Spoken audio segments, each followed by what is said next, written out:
This is DJ. And this is Ish. And this is Season 6 of Pero Let Me Tell You.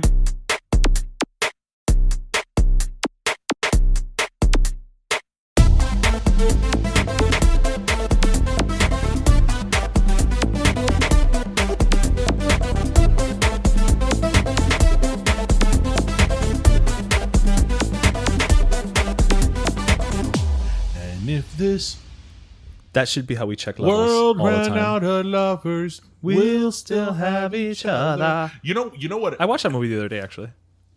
A mannequin? Yeah.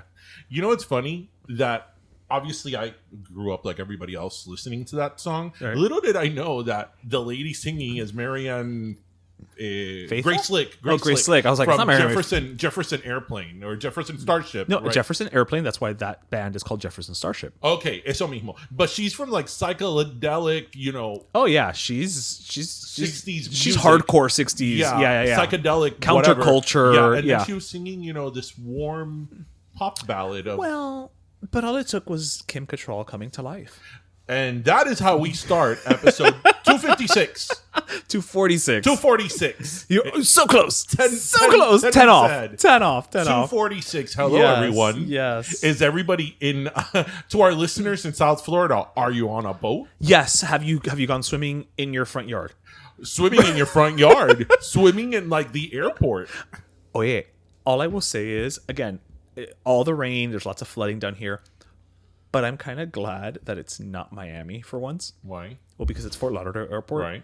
It's all these things always happen, and it's always like, oh, Miami. It's like, at least one time it's Broward. I know, but it's Miami adjacent. Well, welcome everybody to Pero Let Me Tell You. If you are not in South Florida, keep dry and keep happy. If you are in South Florida, a coger cubo de agua, I blame this on Los Angeles. Why?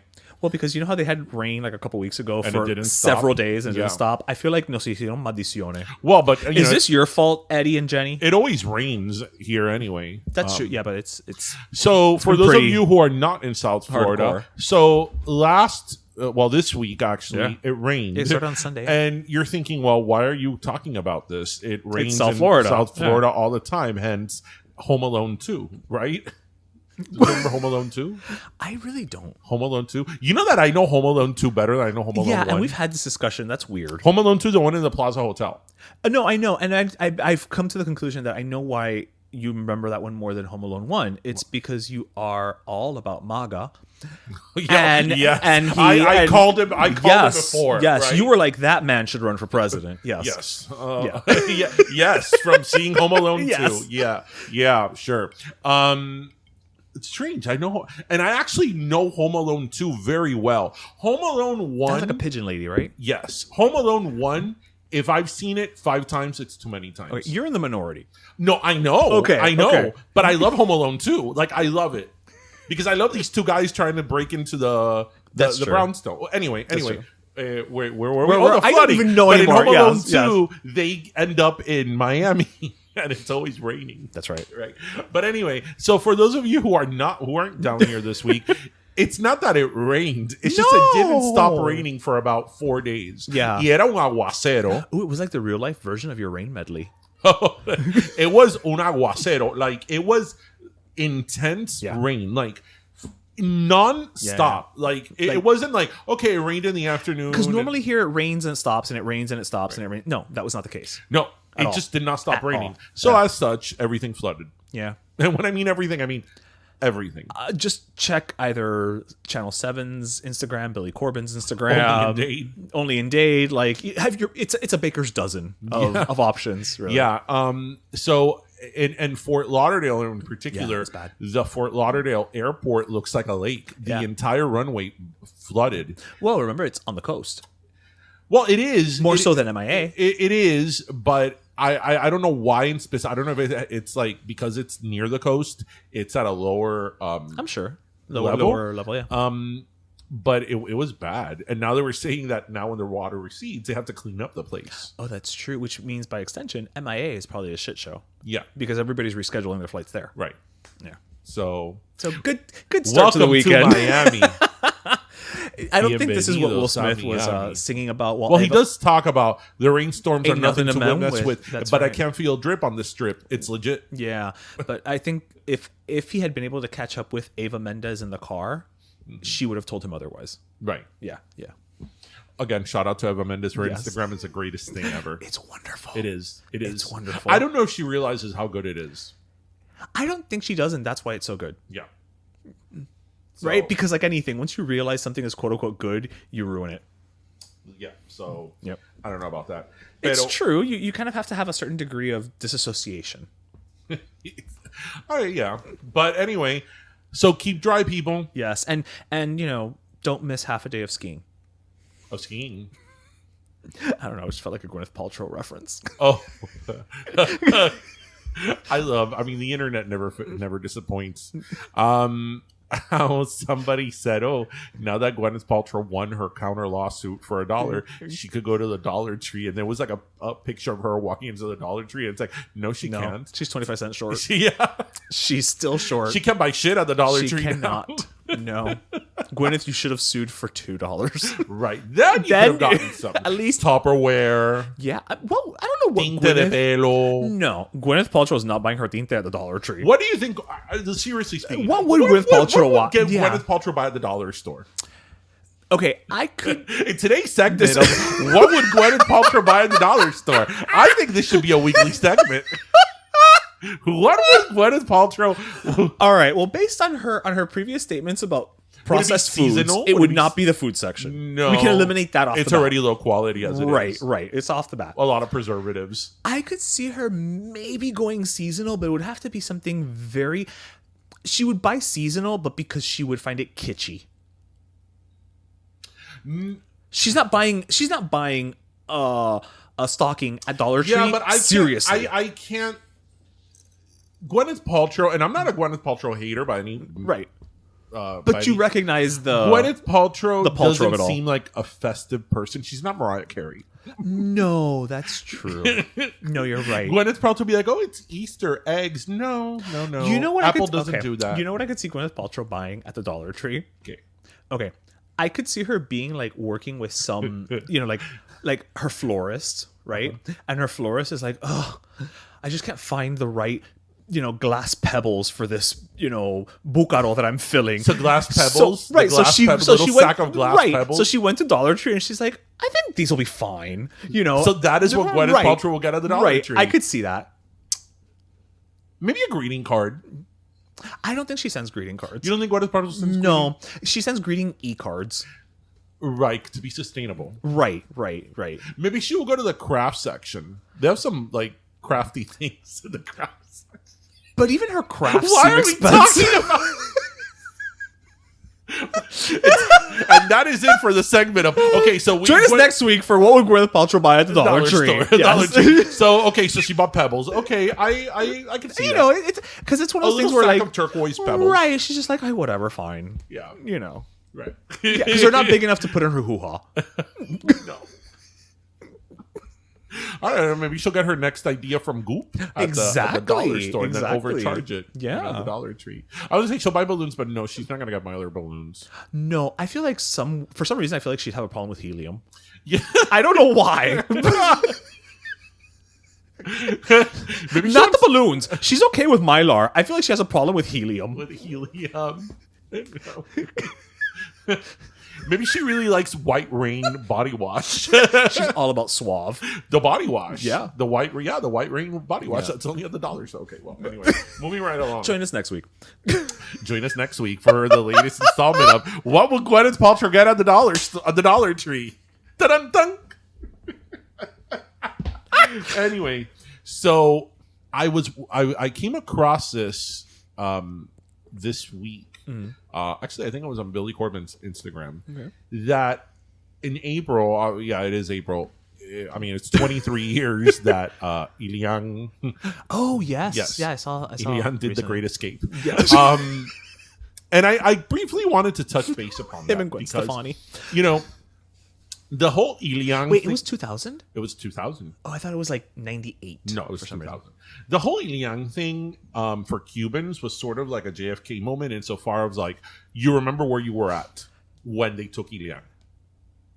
More or less. Yes. I know. I remember. I don't remember where I was at specifically. I will tell you where you were at. Oh, okay. Was I with you? You. We had gone out. This is why I keep him around. We had gone out that day. Okay. That day, we had gone to the Chili Pepper in Cocoa Walk or Mayfair. Oh, okay. We had gone to the Chili Pepper. So yeah. we had gotten home a little bit like, well, relatively late. Well, when I mean, I mean it was a relatively club. late, like 2 a.m., 2 to 3 a.m. I mean, it was a nightclub, so yes. And so you were probably doing the same thing I was doing, was that you were home probably getting ready to go to bed. Mm-hmm. And I was home already. You know, I always watch a little bit of TV before I go to bed, no matter what Wind time. And we interrupt this program to go live to Elian's house. And I like many people, saw live when they took him.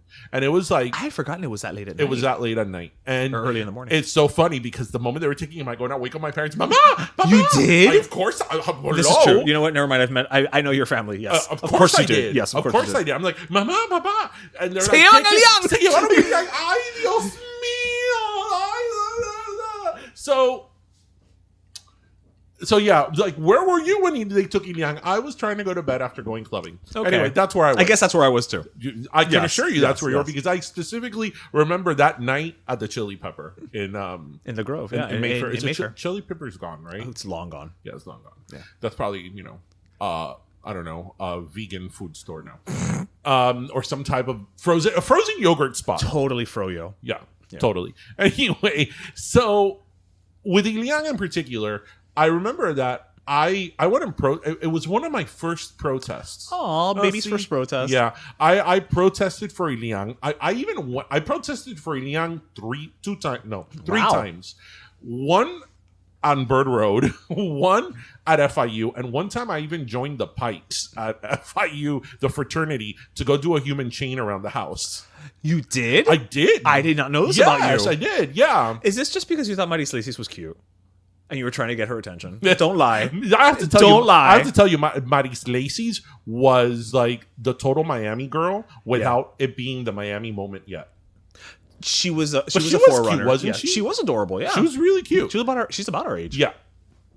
Anyway, the reason I bring the whole Elian thing up is because I remember that at that time, like everybody else, right here in Miami, I was very, very adamant of Elian not going back to Cuba.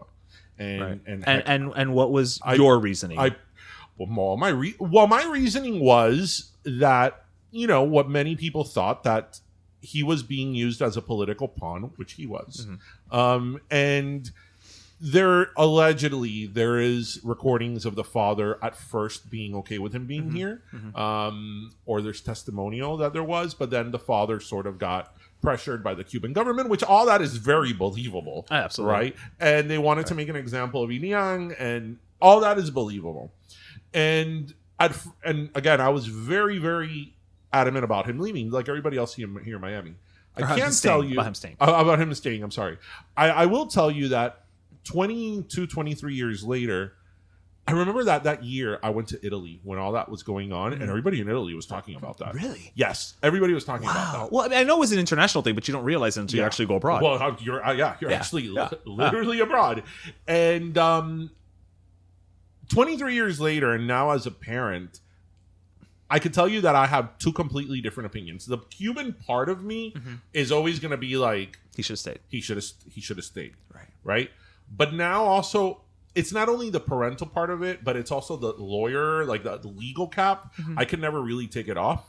And just legally speaking, it makes it hell to wash your hair. Legally speaking, there was no way he could have stayed here. Right. And it's hard to separate the two, like the Cuban part of you and the legality part of it, especially when they're at odds. But the problem is that if legally he would have stayed here and the United States would have allowed him to stay with the father claiming him. Sorry, for those who don't remember, his mother died at sea, and he was the only survivor of a couple of a raft. Yeah, and the legal precedent that would have set was huge, because now you're essentially saying, from a legal standpoint and a legal precedent, that per our law, it doesn't matter if you're the parent. Biological parents have no legal standing. Right. Right. Exactly. So it becomes a political issue because then now, are you going to determine what parents can claim their kids depending on the political stand between the United States and whatever respective country? Right. So again, obviously, as a Cuban, I'm like, what? No, he's not Keep him going. here. Keep him here, human chain. But again, now as a parent and from a legal standpoint, it's a completely different opinion. My opinion has evolved because again, if you have, let's say, somebody in the UK that you have something similar of a mother that immigrated with her son here and she dies and the father's in the UK, right? And the family here wants to keep him. Right, they'll probably let him go because we have a good relationship with the UK. Right, it's a different circumstance. It's a different circumstance. It's not a communist country. Blah blah blah blah blah. Right.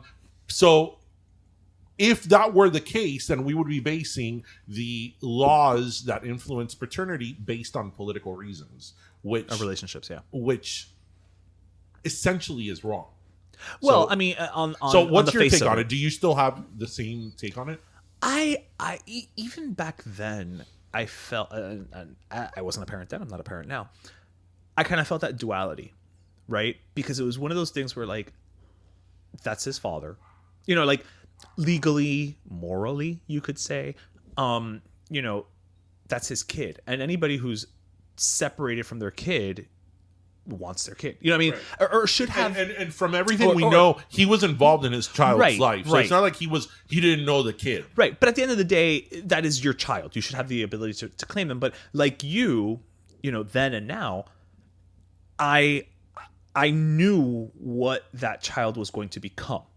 He was going to become this symbol. Right. He was going to become, look, they tried to take him from us, but we won. Right. Ultimately, that's what it. Oh, he was a total pawn. Right, but that's ultimately what it became. It's like we won, and to this day, which I'm assuming is why you brought it up. Like he just recently won an election, quote unquote election. I use that with like total air quotes and asterisks and everything when we talk about election in Cuba. Yeah.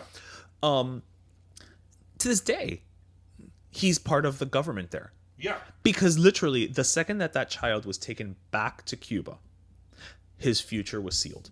Right. He was a golden child insofar as he was going to be taken care of. Right. He was going to become, like I said, the symbol. He was going to have a future unlike so many others on the island. Whereas if he had remained there, let's say, without his mother and this whole international situation, he would have just been some other random kid in the island who probably would have had to face the same hardships, maybe would have even protested on its, el 11 de Julio.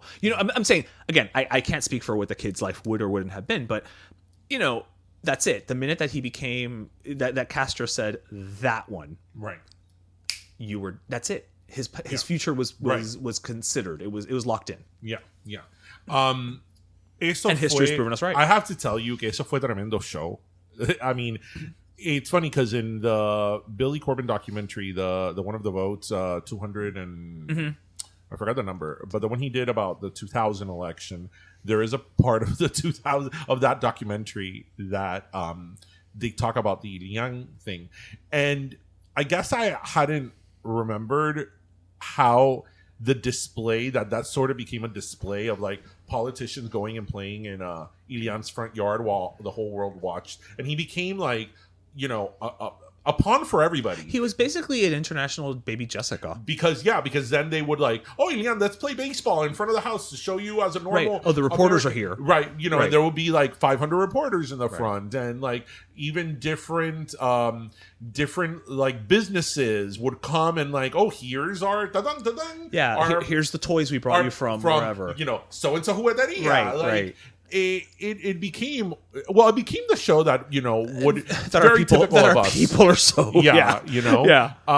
But yeah, I just wanted to bring that up because of how you could evolve and still be the same but evolve, and I think I think that with a lot of Cuban issues, there's a duality to it. Well, that's the thing. That's why one of the many reasons that we say, we're not 50-50, we're 100-100, right? Because you can recognize that something, like in this case, we can recognize that from a legal standpoint, from just a parental standpoint, forget legal, from a parental standpoint, that was the quote unquote correct thing to do, right? Like if you remove all the outside factors, that was the right thing to do. But at the same time, recognize that what has happened is what was going to happen. Right. And again, history has proven us correct in that regard. So it's an interesting duality to your point.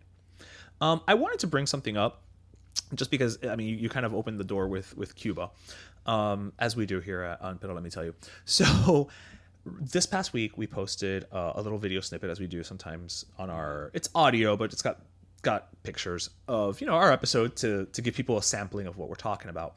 And last week we talked about how, we still have to continue to ring that bell about, the injustices and the inequities in Cuba. And of course, not as many as when we did it a few years ago during the Patria y Vida era, but there were still people coming in and chiming in. And one person came in and said, oh, well, this is, they just kept bringing the embargo bell, right? Like, oh, but that's because of the embargo. Well, one of the commenters, we don't comment most times we don't comment on those things. We kind of leave it up to Pero Primos to do it. You're very good at it. In this case, it was actually my cousin who decided to take up the mantle. And, she basically replied how, things we've said here before, right? It's like, okay, yes, the embargo hasn't worked. We should remove the embargo. Why? So you can see that it's not the embargo that is the cause of the injustices, and etc. Right. Well, this person then replied, oh, well, yes, I agree that. So you agree the embargo doesn't work and it needs to go. So why is it ongoing? It's like my cousin literally wrote like tremendo diatribe responding about all the human rights side of it, right? And he basically said like, but of the embargo. Yeah. And it's like you so fucking infuriating that it's like we write this diatribe. It's what we keep saying, and that's why I brought it up, just to keep ringing that fucking bell.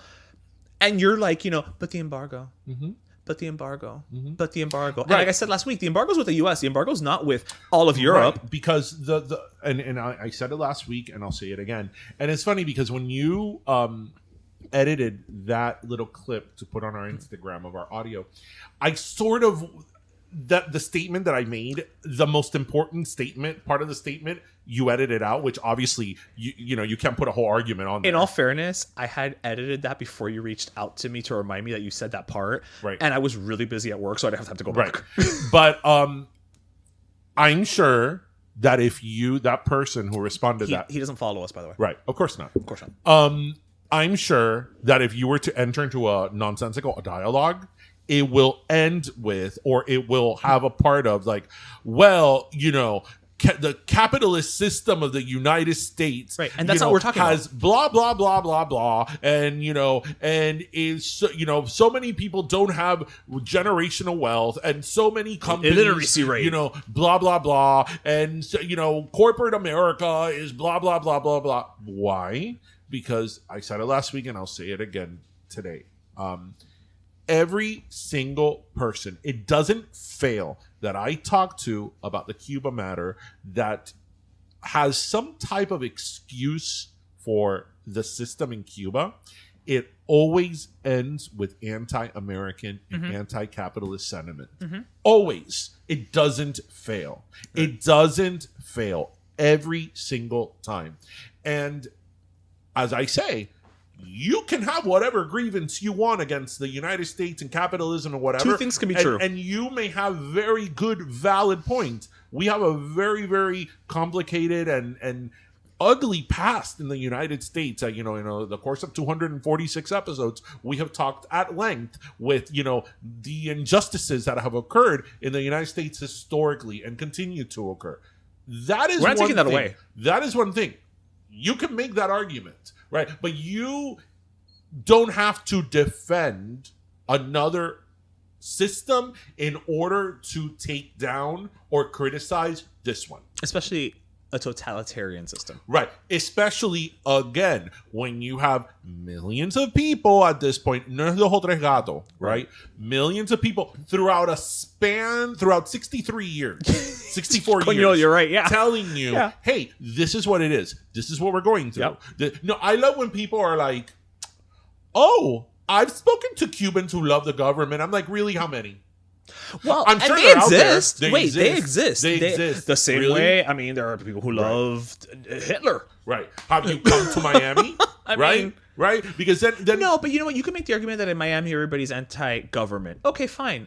Go to the island. right, There but are people on that island who hate the government as well. No, but you know what though? The people, if you're exiled, and it doesn't matter how many years you've been exiled, you exiled for the same reason. You went through that. You saw it. So it's not like your trauma or your experience is any less valid because you've been here 1 year, 2 years, 40 years, right? You Well, still, like Betty, like your conversation with Betty, Right. with Betty Pastelito. right. It's like, The experience and the trauma that you went through and the reasons why you had to leave Cuba are still as valid now As that they they were. were 40, 50, 60, 64 years ago, right? Because that's why you left. right. So it doesn't matter that you've been here this amount of time. That is why you left. Look, obviamente, somebody, Cuba has gone through many different Yeah, si tú te stages fuiste durante el periodo especial, you're different where than... things, because my parents will be the first one to tell you. My parents, if my parents sit down and talk to you about the revolution, they were old enough to remember. They were teenagers when the revolution happened. My mom was a little girl. My father was a teenager.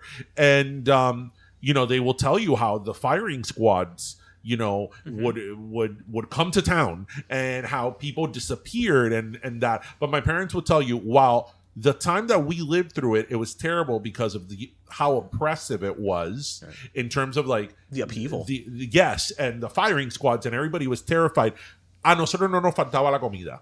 Right. Right. But then you speak to somebody 20 years later and they will tell you, okay, maybe in my time they didn't have firing squads. Pero You era still una- couldn't speak against the government. Pero una pechuga de pollo, hazme. Right. So it's gone through different, peaks and valleys. Well, I wouldn't want to say a peak, but it's gone through different stages where the experience has been different, but it's still a hellhole. Right. So when that's again, when you have millions of people telling you this and you refuse to believe it, and you still are like hard-headed to say no but this, but no but that, then you're making excuses for that, and you don't have a proper argument. Because if you want to attack the United States, if you want to be critical of United States or American policy or our economic system, you could do that. You could have a great argument, but you can't pretend to say that, oh well, but look at the literacy rate, because it's always the literacy rate and the medical right. As I say, everybody can go to the doctor, and you're not gonna get treated, right? You're gonna go to the doctor, and that's about it, right? That's about it. Te dan la mano and they say, okay, tienes algo, no te puedo tardar. The other day there was a lady from somebody that one of my assistants that she needed to go to one of these durable medical supply companies because they didn't have, she has a relative in the hospital in Cuba, and they didn't have like the little catheter thing, that they put for the IV that they hook up the IV to. Mm-hmm. The little plastic part. They didn't have it in the hospital. It's suero. Right, it's suero. But like what they actually leave on your vein. Yes. That then they just plug in. The little plastic. Right. They didn't have it at the hospital. At the hospital, they don't have it. You could go there though. Right, you could go to the hospital and a doctor will see you, and they can't treat you, but they can see you. My mom's cousin, who actually ended up dying last year of lung cancer.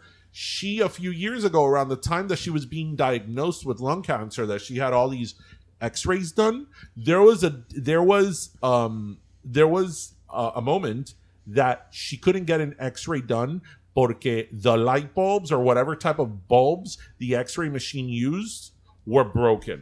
Oh my God! It's Juan Luis Guerra's El Niagara en Bicicleta. Well, her daughter, which is my cousin who lives here, I remember her and I were having a conversation one day. She's like, "Oh, I went and bought X-ray machine bulbs. Like that's what you do to send them to a policlinico in Cuba because they didn't have the light bulbs for like the X-ray machine or something. I know it was a light bulbs, right? But they have great healthcare. And everyone can read. Everybody can read. They just can't read what they want. Right. So I mean, they might as well live in Florida. Exactly.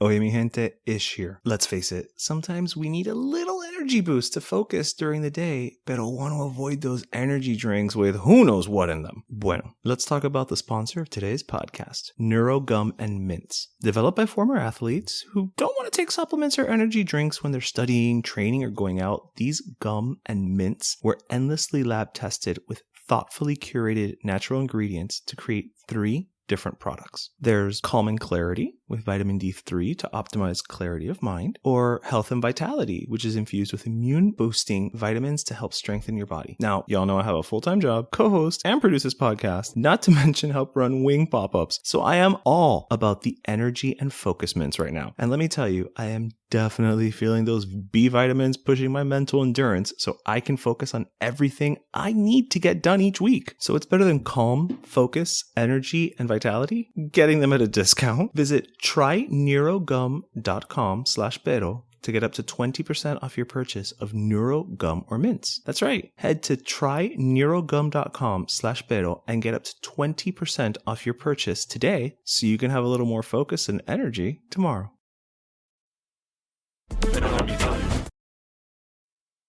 Anyway, so I was listening in the news this week, and I'm totally for this. So you want to talk about delusion? So listeners, remember a few years back, El Desastre of Fyre Festival? Oh, yes. That produced not one but 2 documentaries. I know. And that poor man with the water. Oh, what he had to do to get the water? What he was prepared to do. Right. He didn't do it, but he was prepared. I still don't understand why he needed to take mouthwash to do... Well, he's polite that way. Right. Okay. So Fyre Festival, for those of you who don't remember, it was this alleged like high-end celebrity, big on celebrities influencer music festival that was going to occur in the Bahamas, in Exuma, Bahamas, and it was going to be super luxurious, high-end, baby, VIP. Yeah, with the pigs. It was like thousands and thousands and thousands of dollars to go there. Kendall Jenner and Bella Hadid and all these, whatever people were involved in it and putting it on Instagram, and it ended up being them in a tent. It ended up being the subject of 2 documentaries. Right. Yeah. They were getting the Cuba experience, but in the Bahamas, they didn't. Había un apagón. They didn't have water all the time. They barely had food. If things had gotten bad enough, they would have had lechon. Probably because they did have pigs swimming there. No, pero en Cuba se acabaron los puercos. Pero bueno, digo. And they were on an island. Yes. They had a bad dictator called Billy McFarland. Anyway. They should just relabeled it. So Billy McFarland, the guy who was behind that, went to jail.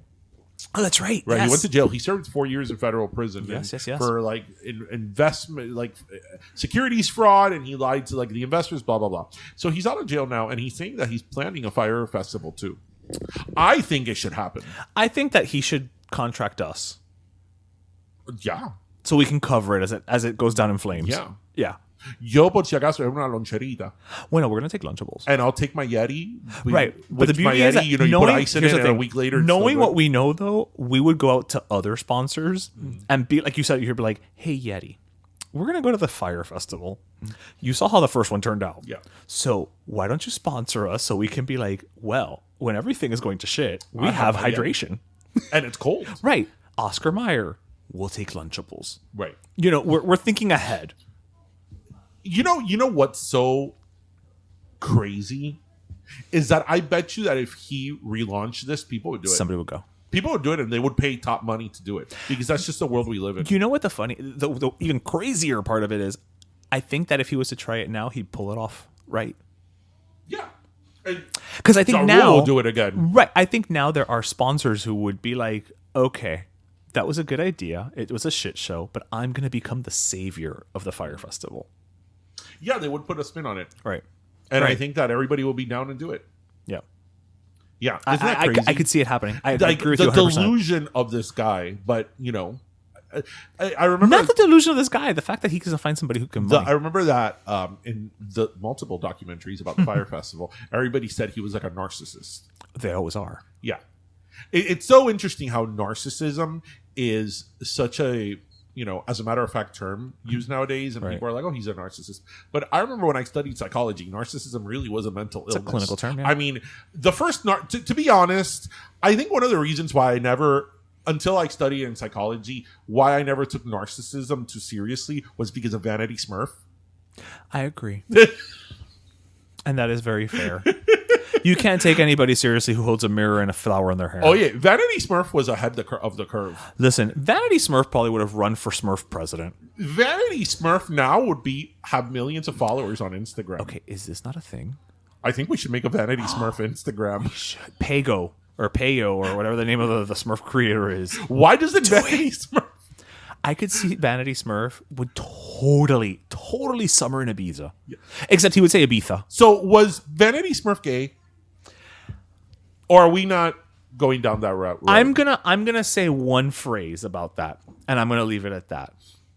All right, and it uses what is a derogatory term in Spanish, but we're gonna go with it. Okay, is Vanity Smurf gay? To that I will say, si no es pato, se conoce el lago. Okay.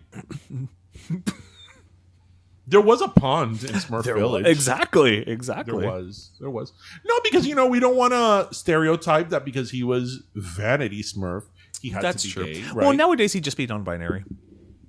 No, I don't think. I think Vanity Smurf. No, Vanity Smurf. Vanity Smurf would be. He wasn't on the gender binary. He would be queer non-binary.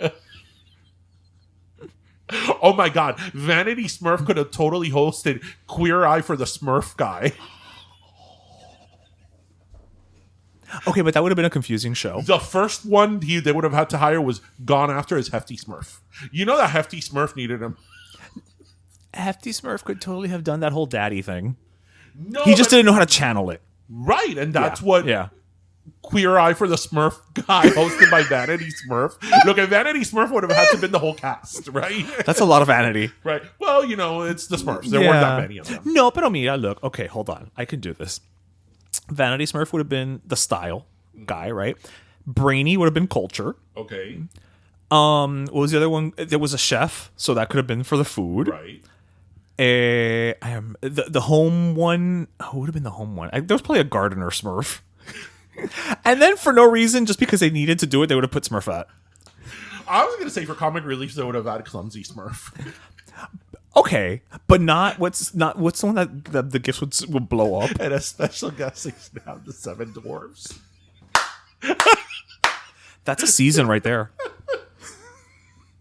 Oh, why are we talking about this? What?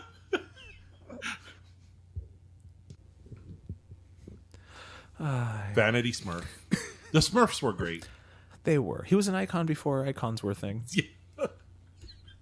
There should be a challenge on Drag Race. Mira, actually, I was about to say, has Miss Piggy been on Drag Race? Oh, that's a good question. Because if Miss Piggy's been on Drag Race, so can Vanity Smurf. They should both be on as coaches. Why are we talking about this? It should be called Saturday Morning Couture. The challenge. Oh, yeah. Okay. Moving right along. So now that we're talking about reality TV, I actually wanted to bring something up. Okay. That,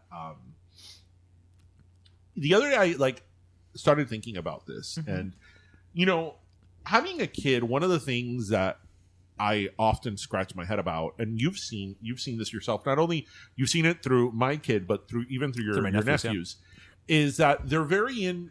It's been in for many years now for kids to watch on YouTube other kids playing video games. Yes. Right? Yes. It's no longer about playing the video game. It's about watching somebody do it. play Right. the video game. And for example, Tristan, my kid, not only does he do that, but then he watches people play the game, but then he watches YouTubers talk about playing the game. So wait, he watches people playing the game and then he watches people talking about the people watching playing the game? Yes. That's meta shit right there. Yeah, and again, these people have millions of followers. Yeah. It's not like it's just Tristan. Millions. So it's a very kind of I look at this and I realize that it's not my demographic, it's not my age group, it's not my generation. But I do look at it and I'm like, why don't you just play the game? Right? And it's sort of the same thing about, like, for example, Ryan's toy review. Yes. Which Ryan's I don't get unboxing videos. Ryan's toy review is the most popular one, but there are a million. There's a bunch of YouTubers that it's unboxing videos. It's like you're watching somebody open a box. Right. It's like being at every birthday party ever. Right. Where you're just watching the person open their presents. Right. Yeah. And you're seeing, and Ryan in specific, which, for those of you who don't know, Ryan's toy review is one of the that kid's like 17 now, right? He's one of the most subscribed YouTubers, and he's built a multi-million-dollar empire he made on toys him opening in stores, opening toy boxes and playing with them. So they watch kids play with toys that they don't have, right? So I really started to think about this, and I started to think back, and I'm thinking, okay, how different is this than when we used to, well, many people still do it, but when we used to sit around and like watch The Real World, of just watching people sit there and like go on about their day. Okay, so it's slightly different, but I will say I did see a meme once that it said, why do you criticize your kids for watching people play video games? You watch HGTV. That is true, right? But you got such good ideas. I know, and then you make an herb garden from an old bathtub, and then you can go to Dollar Tree and buy the things Gwyneth Paltrow leaves. Right. But it is different though than The Real World, specifically to your example, because Real World, but I mean like certain forms of, especially reality, like Big Brother. Okay. Right, because there I know Big Brother has a game and a strategy and all that, but you're essentially watching people with like mics around their necks, sit around and do nothing. Sit around and make a bowl of cereal. Right. What I'm talking about, obviously, there's talent based reality shows. I don't mean those because those are about talent. That's different, right? But these reality shows that you can make the argument the Housewives. Well, I mean, I'm saying no, but you could because the Housewives. I feel about that franchise, but same here. But the Housewives, even I won't. I don't even think of the I don't think of the Housewives, but I don't think of the Housewives. Sorry, Stephanie. I don't think of the Housewives because the Housewives came in much later in the game. Okay. Right? Okay. When reality television was already an established format. But, pretty much before Survivor, right? Reality TV show was a lot of people just sitting around. But did reality TV exist in the way that we think of reality TV? Because you could make the argument that Real World, again, to go back to your example, was a docuseries, right? Because, and again, when we say Real World, we are talking about maybe the first 5-6 seasons, give or take. They jumped the shark in Las Vegas. Right. It was, for all intents and purposes, a documentary. It was. You could make the argument that it was a documentary, right? Because it had a thesis statement, right, which was to put these people from very disparate backgrounds together and see what happens when their worlds collide. Versus specifically what you're saying about specifically with the Real World, as two people who loved that show, were of that generation of that show that like our youth and college years were like defined by that show. Right. I almost made it onto that show. Yeah. Let's not get upset again. And I would say that even though that show was good up to I think the Las Vegas season jumped the shark, because after that it became all about sex and who's going to hook up with the most people. But at that point it became a quote unquote reality show. Right. Yeah. Prior to that, yes, it was still more like we have different types of people living together. A social experiment. In the 90s and early 2000s and the aughts, it was still a concept. But I would say that it was only really the first 2 seasons that was really a docuseries, because the people signing up for it did not know what this was.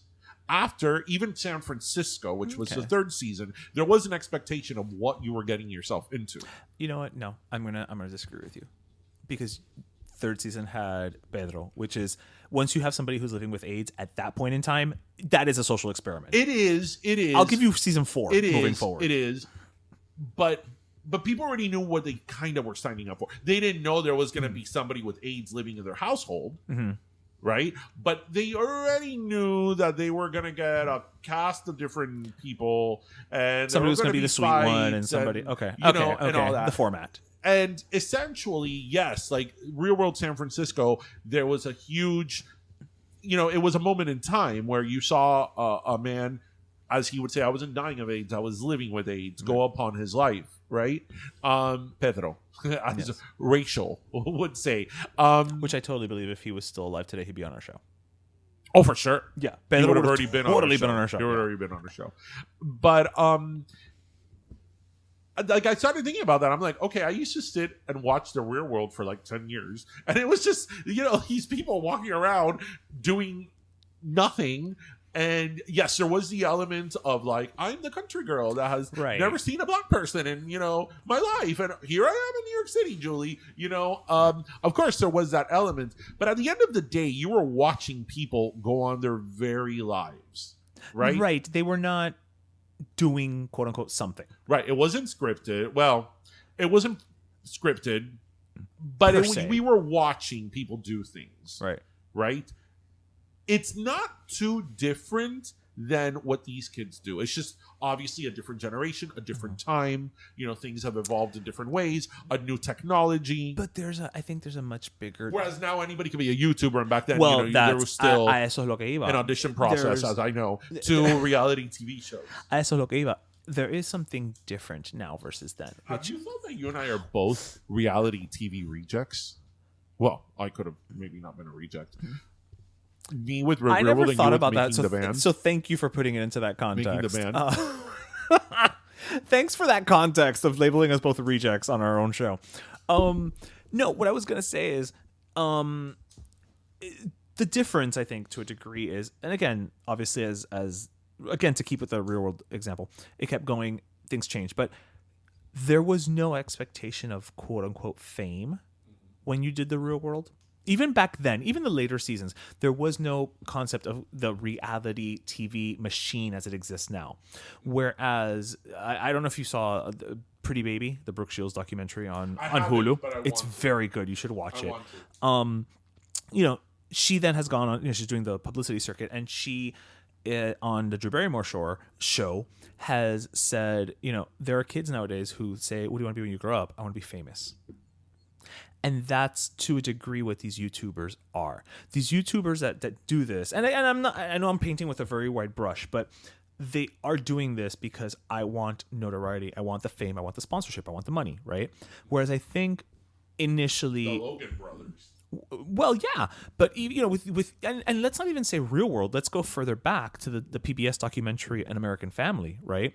Where this family was, I think it was one of the first times that a homosexual had been depicted on television, a real quote unquote homosexual, because they literally invited this documentary crew into their house just to film their day-to-day life, to show what a supposedly typical American family, but there was no expectation of fame, and I think that's the key difference. Listen, let's be honest. The real first reality TV show with a family were the Peñas on Que Pasa USA. Because remember that's true. They even wanted to give them a contract at the end. I work in the streets. I mean, I know. Okay, I still say that to Jose. Okay, I know we laugh at that episode all the time. That's actually my second favorite episode of Que Pasa USA, when the camera crew comes to document the Peñas, a modern Hispanic. I think that's like the second episode. No, that's not the second episode. I know the first is La Quince. No, that's not the second episode. That's like season 2 or 3. Is it? Yeah, that's not the second episode.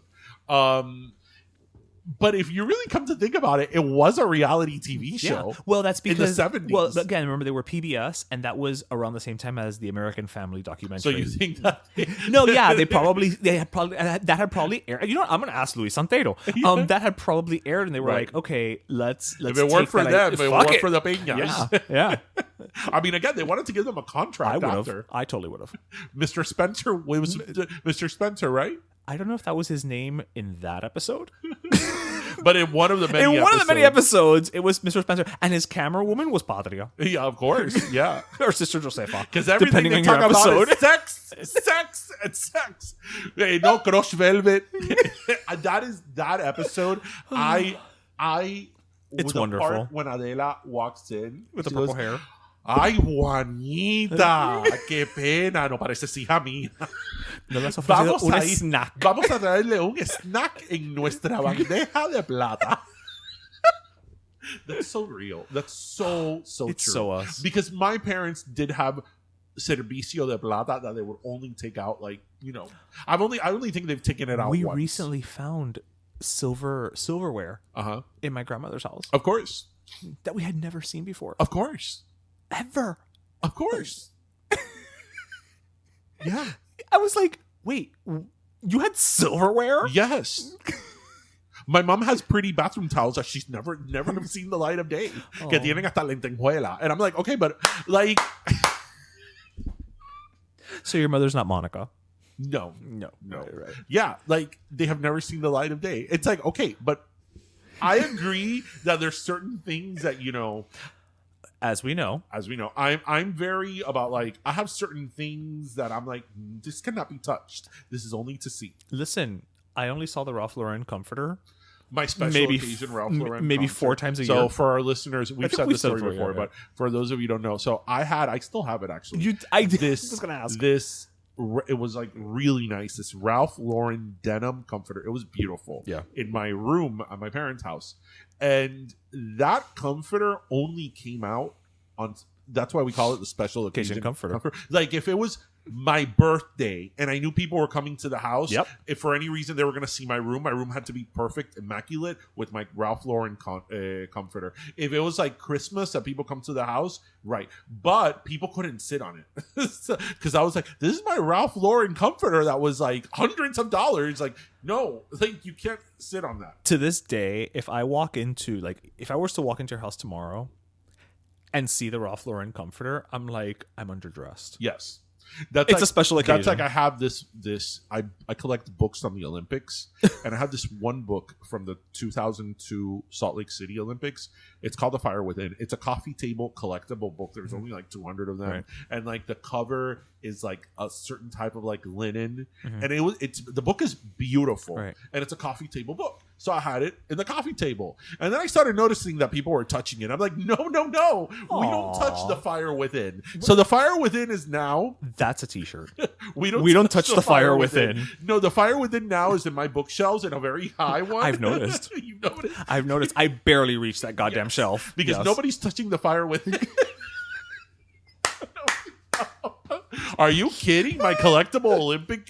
That's how Darian feels about the fire within. Pero No one can touch tú it. sabes que la gente jode mucho. Porque you know what? I've always gotten shit because I collect a lot of Olympic memorabilia. True. And I have all these. Thank you, Adriano. I have all these like mascots of the Olympics, and the oldest mascot that I have of the Olympics is the Dachshund from the 1972 Olympic Games in Munich. His name is Waldy, and I have the actual mascot. It's a plushie, and I showed you the other day. Yeah. That shit is worth $1,000 now. Yeah. So, Which reminds me, I need to bring you that glass that I found in my grandmother's house. oh yes, Yes, from the Atlanta Olympics. Atlanta '96 Olympics. Yeah.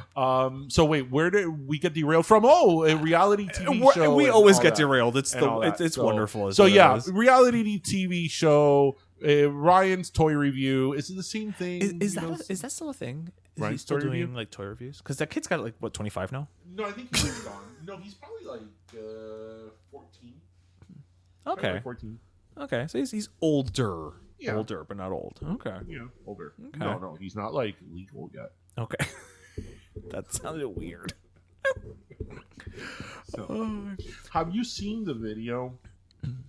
I actually saw it a few weeks ago that has gone viral at this point. It has on Twitter 66 million views. Coño. Is it 66 or 6.6? Either way, impressive. It has millions of views. Yes. Now I can't think if it's 66 or 6.6. There's a difference there, right? There is a little bit of a difference, Right. yeah. But millions of people have seen this Right. video. And I saw it, I don't know, a few weeks ago or like a month ago. And it was somebody who, I guess, well, I did this, took a video camera to like their last day of high school Okay. in 2001. Oh wow. Right? So, I mean, well, if you want to go before that, I have one from our last day of high school. No, but I'm 97. being impressed. Of 2001. So obviously you see as you would see. Right. It's a time capsule, yeah. The monitors and the computers are the big bulky ones, not the flat Yeah. screens, fashion from the early aughts, things like that. And I think that the person who uploaded it on Twitter said something along the lines of like, oh, high school in 2001 seemed pretty chill. In this week's episode, in this week's segment of the internet and Twitter is the Is a cesspool of humanity. Yeah. The Gwyneth Paltrow. I'd rather we repeat the Gwyneth Paltrow section than this one. Yeah. So the reason I came across this again today was because I think it was NBC.com did an article on the bullshit that people have been writing about that. Okay, how does one even begin So to have? I did screenshots of some. I would have it no other way. So How would anybody have anything on it's literally just NBC.com, it's a time capsule. Okay, it's a very innocent video. Yeah. Of It's here's what happened on the last same day. exact video that I would have that I took. Yeah. Right. Of in the hallway in the classroom. This is what it looks like. A couple This is what it people, is. Hey, Right. This is what we were wearing. We wouldn't Right. have had a John. We would have had a Pedro. Hey, A Juan. a Juan, a Carlos. Right. You know. Oh yeah. You know. Whatever. So. NBC actually wrote about it. It says, video of high school life in decades past stir nostalgia and debate, right? Why does it stir And debate? again, in the Why video, does it stir nobody is debate? making any statement. It's just kids in high school. Walking down the hall. In 2001. And the caption on Twitter was, 2001 high school in 2001 seemed pretty chill. So these were some of the comments. Not one BIPOC. Are you insinuating that things were great when people of color were not around? Are you saying that the diversity and equity are failed concepts? I was like, it's just a joke. Then somebody wrote, Oh God, Christ on a cracker. Here's the thing that I want everybody to stop and just take a moment to understand and realize. Somebody put, then you must have been against the freedoms that LGBTQIA plus people now enjoy. Because 2001, anybody who says this, I can't read my own thing. Anybody who posts this would have not wanted our freedoms back in 2001. All right, I'm going to say this, and I'm going to say this very clear, and I'm going to say this louder for the ones in the back, as the kids say, right? When somebody posts something like that, and when you make a post like the ones you've read, let me reiterate something to you. It's not about you. It's not about you. It's not about you.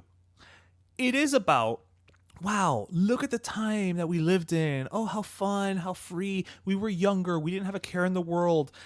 It is not an implicit statement about, wow, it was better because we didn't have to deal with blacks and gays. It is not a statement about like, wow, the good old days were when women couldn't vote. It's not an indictment of that. It is literally somebody just saying like, wow, look at that funny monitor. Right, because if you're going to jeans. use that logic, then you can't have any type of nostalgia. Right. And again, let me reiterate this for the fourth time. It's not about you. You and your insecurities that are not at play in this person's post. When you see somebody enjoying themselves and your gut reaction is to be like, and whatever, come at me, I have opinions and I stand by it. When your gut reaction is to be like, well, but that means you're showing more about yourself than the person who posted. Well, yeah. Because all you can think about is me. Right, especially if in a video that and there's nothing in the video. Nothing in the video. One way or the other. And, right. There's no angle. There's no angle in the comments video. that the person put when they posted the video was like, 2001 high school seemed so chill, right? Seemed.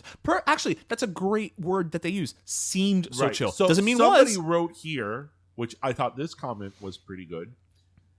Being in high school is, at least partially, tough no matter where or when you grew up. Absolutely. But in hindsight, I'm grateful that I graduated before Facebook or MySpace were a thing. As people who also did, yes. Yeah.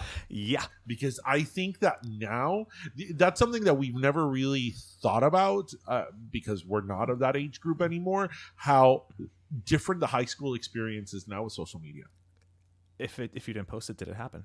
Right. But also in social media, you get to show what you're doing and who you were doing it with. And if you think the clicks in school are bad, right, in social media, because now in social media, you could put things like, oh, look at my wonderful party with all my wonderful friends that you weren't invited to. Tag. Right. And you're not tagged. Right. Or you were cut out of a picture.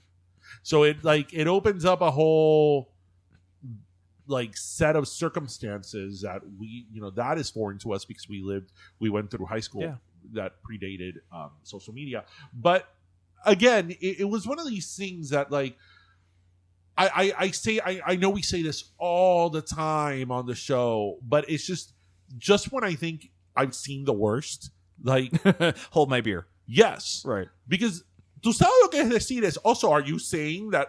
No, I'm not saying anything. I'm just posting a video of my 2001. No, somebody was again. saying, You're bringing your bullshit to the table. Yeah, it's just like wow. Like, how did we? That's like a pretty big, like That's a leap. no, that is like a quantum leap, right? That I mean. It's not like the kid was taking a video of a graduating class in the Deep South that were dressed up as Klansmen. Right. He was like, good thing there's no black people here. Right. And there were Confederate flags flying Right. around. Right. In the video, it was predominantly white people, but it's like, okay, I don't know. Maybe this was in Idaho. Like, I don't know where this is at. Also, you know what? I'm gonna flip it. How presumptive are you? Because you know what? You're white passing, but you're Latino. You don't know what everybody in that video was or wasn't. Yeah.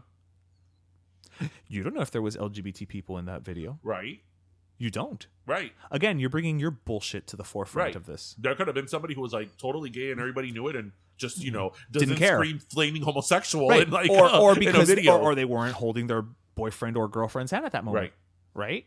Yeah, it was like a little video of people walking in the hallway. Right. Again, so it's like you're making these very big leaps. You're creating an entire narrative based on 3 seconds. Yeah, it's terrible. And as I always say, the problem is that when you make statements like that, I know people do it. That's a way of trolling. But when you make statements like that, you get the eye roll and the frustration of a lot of people. And then it takes away the merit You're crying wolf. of people when you do need to make those statements. Yeah, you're crying wolf. When you really do need to make those statements and stand up for yourself, stand up for other people, it's harder to be taken seriously because of the constant commentary on Twitter of taking leaps and making statements and assumptions about things that aren't what they are.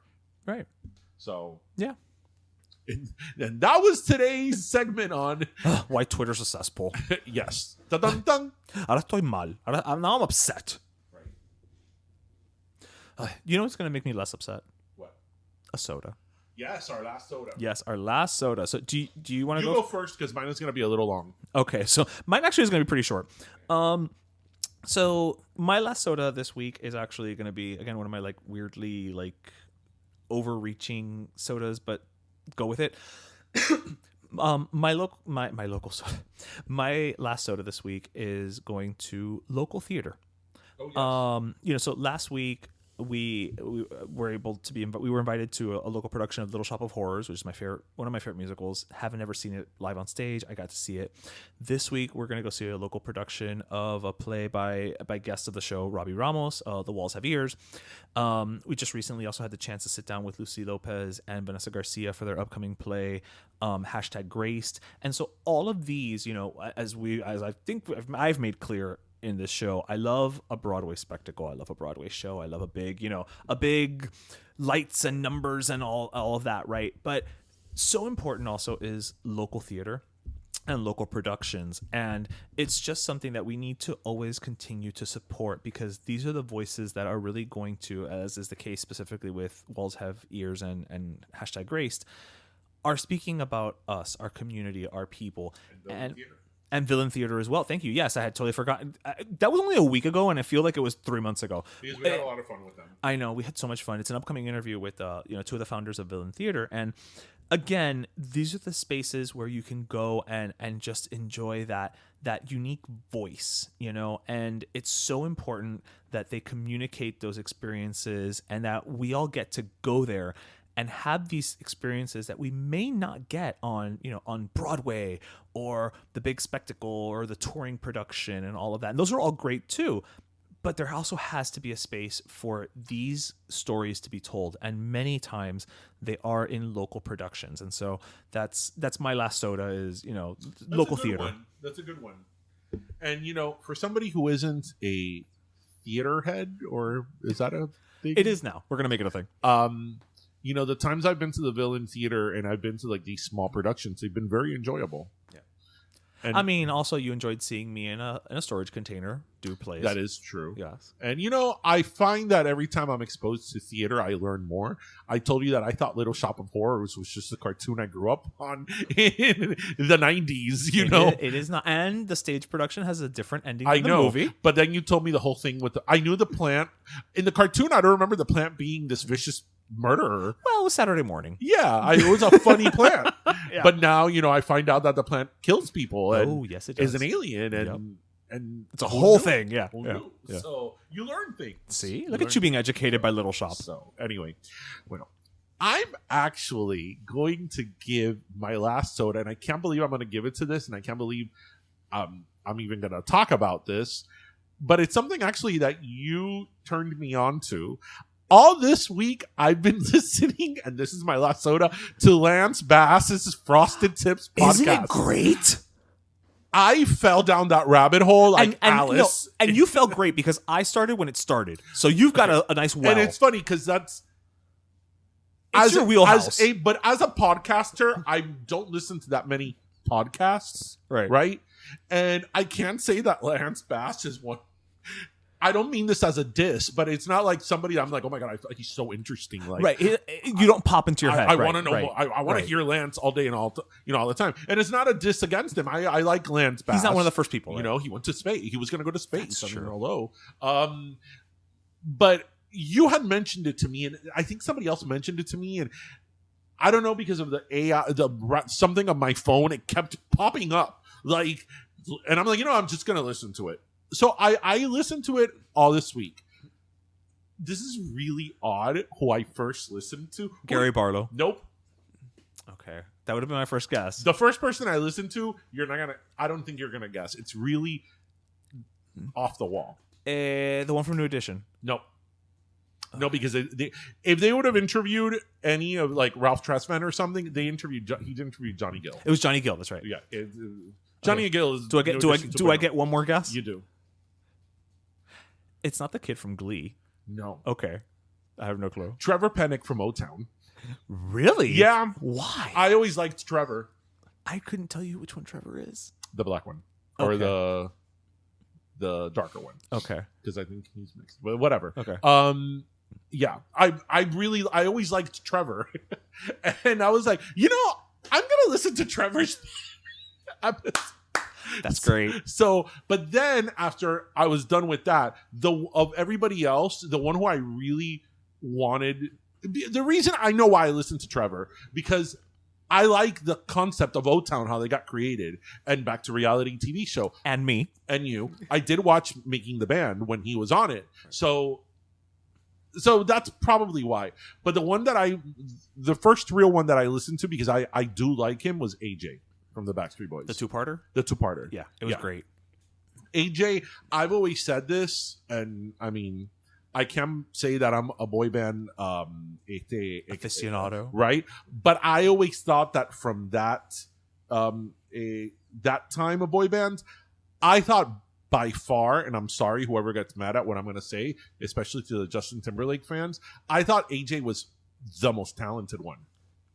There was something authentic about him. Yeah, he could sing, he could dance, he had a lot of charisma. Yeah. Not that Justin couldn't, or But the it other was ones just a couldn't. different- But in a I different thought way. AJ was like had an edge to him. Yes. Right. Realistically. Yes. Yeah. Yes. So I really enjoyed his 2-part interview because he talks a lot. Yeah. Straight up. And you know who I thought was really frustrating to hear? Who? Was JC. Really? Yeah, because JC listening. So for those of you who haven't listened to it, it's Lance from NSYNC, And his husband. and which I didn't know that was his husband. After a while, over the references, I'm like, are they together? Right, because you didn't start at the first episode. No. Right. I'm like, are they together? And honestly, I already start off at the 10-minute mark. So you don't hear them talk about the No. kids or I anything? fast forward all that Right. bullshit. Okay. It's like I don't care what you're talking about. I just want to listen to the interview. But JC's interview would give me anxiety because like they would talk about things and then he just, oh man, because yeah, you don't want to be that guy because you know that guy, da, da. And then it's like, oh my God, can you just keep talking about what you were talking about? And it wasn't that you didn't notice that in his interview. I didn't. It wasn't even that they would go off in tangents to talk about something else. It'd be like, oh yeah, Lance, because I remember, when you were the crazy guy, and that crazy Lance, ha ha ha, Lance is so crazy that, and it's like, oh my god, can you stop? Like, so, and then of course I listened to Debbie Gibson. Oh yeah, hers was good. Yeah, she Yeah. was extra frosted too. Yeah. Yes. I didn't know she was on The Masked Singer. I have not watched this season, but I knew because I always check EW after the episode to see who was unmasked. So I'm giving it my last soda because it's just fun. It's fluffy. Did you listen to the LFO no episode? No. Oh, that poor guy. No, but I do want to. But even if that wasn't the type of music you were in, you're not a boy band person. It's good because it's very nostalgic. Yeah. It's nostalgic and it's good. Okay, we're not bragging. No, and it's also so if you, especially if you're like of our age group, like late 30s, 40s, you're gonna love it because it really takes you back to that TRL time. I also like that because it's Lance hosting it. It's someone who was there and understands it. So it removes a certain level of fandom, right? Because like when you and I interview famous people, we're fans of a lot of these people. You had to contain me in the Gina I Torres mean, interview. If not for you, we'd still be talking to her about Suits. Yeah. I'll be like, okay, Suits episode 1. Okay. I have questions and footnotes. It's very different when you're speaking to someone as a fan. As much as I think we try to, keep it professional, versus someone who is speaking from like, I was there and I know what you went through. So we're having a conversation as equals, not, there's not that imbalance of the interviewee. So, and I will say this, now that we're ending, from all the episodes I've listened to, I've gathered a common theme. Mm-hmm. He keeps saying that he needs somebody to make the NSYNC reunion happen. I think we know who it is. I think we should do it. I think we know. No. But he keeps saying that it's not that it's that Justin doesn't want to do it. That he says this in every episode. Yeah, Lance. He's like, well, there's not a leader. Like, in the O Town, one of the other guys was the leader. In Backstreet Boys, it was this person who was like, we're getting together. Right. With New Kids, it was Donnie. Right. Yeah. Right. With New Kids, it was Donnie. Like that leader. He keeps saying it. We don't have a leader that's gonna. So let's just together. Do it. Yeah. No. I was thinking that, but I was thinking we should do it. Wait, you and I? Yeah, why not? Jimmy Fallon got Saved by the Bell together. We have a platform. I think we might be able to get Que Pasa USA together. But I don't know about NSYNC. Can you imagine if we got NSYNC together? I don't even know how I would start. Like, where would we start with that? Listen, weirder things have happened. No, fair enough. We've genuinely had people on the show that we never thought would be on our show. You're not wrong. I just have no clue. You have PR talent. Apparently. You do. Apparently. I think weirder things have happened. Okay, well, we're going to put that on the wish list for 2024. I feel it's going to take a year to make it work. Yeah. Yeah. Justin, you peaked already, and that's not a bad thing. Right. You already did what you had to do, prove what you had to do. And he's proven it. And then there's the 4 of them. And then, Joey is doing voiceover for game shows. I think he's Let's Make a Deal. Yeah. Lance is hosting the podcast we love. Yeah. Chris Kirkpatrick is living in Nashville, and he's neighbors with Melissa Joan Hart. Why do you know this? Because she was on The Masked Singer this season. She just got unmasked, and she talked about how she talked to him about being on The Masked Singer because he was in a past season, and their neighbors now in Nashville. Okay. I literally read this yesterday. I think the song of NSYNC I've listened to the most is Just Got Paid. Do you remember when I got it on that song? Like it was like on loop. AK, that album's so good. But Just Got Paid was really good. It is. That's a good song. Say ho. Yeah. Say ho. It made you feel powerful on a Friday at 5 p.m. when you got paid. Yes, especially in our 20s when we got paid weekly. I'm going to the mall now. Yes. We're going to go to Doral Ale House, damn it. And I'm going to wear my new Abercrombie & Fitch shirt. Damn right. And rock it. Yes. Pop that collar, bitches. Yeah, I'm telling you, they, especially, not so much Backstreet Boys, because Backstreet Boys have continued to tour, so they had a Vegas residency, so they've never really gone away. I'm not going to do like a Backstreet versus NSYNC thing, but the anticipation is less because they're still there. But being that NSYNC hasn't done anything in over 20 years, those guys say we're doing a stadium tour. Sold out before they finish the sentence, yeah. and then I don't know, Carson Daly somehow comes out. He can host it. Anyway, not? bueno. We'll let you guys know about the NSYNC reunion. Yes, we'll keep you updated. Anyway, we hope you listened, laughed, and learned. And as always, remember to grab your pastelito, your café. I'm so hungry that would be so good right now. Your pastelito, your pastelito, your croqueta, and your cafecito. And thank you so much for joining us, everybody. Have a great weekend.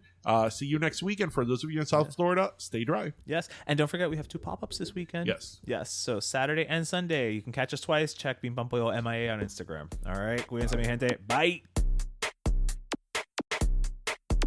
Pero Let Me Tell You is co-hosted by Darian Borges and Ismaeliano, produced by Ismaeliano, and our theme, Pero Let Me Tell You Freestyle, is composed by Michael Angelo Lomlaplex, the official gay guy. And don't forget to subscribe and leave us a review on iTunes.